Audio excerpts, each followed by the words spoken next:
Thank you, Dorian. Nearly 1 in every 10 crimes in South Carolina last year were committed by a teenager or child. That information, according to SLED, which reports around 25,000 juveniles found themselves on the wrong side of the criminal justice system last year. As State House reporter Mary Green joins us to explain, lawmakers in Columbia say it's time to turn that around. A newly formed committee in the House of Representatives is taking a closer look at how to prevent juvenile crime in South Carolina, and they're getting to work quickly. It's a really, really important topic for so many of us, particularly when we see the rise of so many young folks that are going out and committing violent crimes.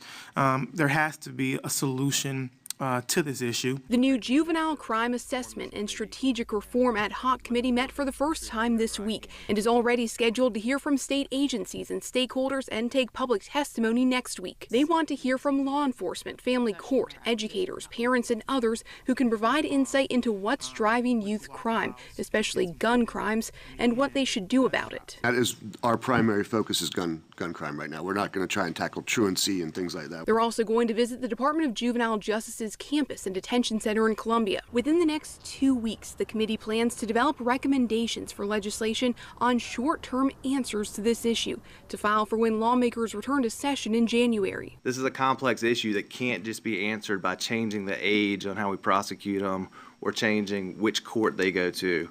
It's a very, very complex system that needs, and I know you appreciate this in your plan here, is so much more than just the justice system. Then they plan to keep meeting to consider long-term solutions throughout the year. To facilitate a pipeline from birth to 18 that keeps these children that we want to love on from entering that system. And I know there's a way, and it's going to be on us to figure it out. We're not going to recognize this for 15 years. Our work next year, building a coalition of agencies and pastors and different groups, none of us sitting here are going to see it probably in this office, but it's beyond us. It's about our future.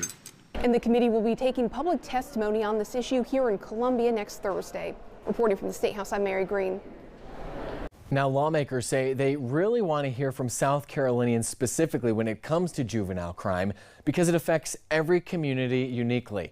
If you'd like to testify, there are details on that public hearing. It'll be held next Thursday, November 13th at 10 a.m. They're meeting in room 110 of the Blatt Building on the State House grounds in Columbia.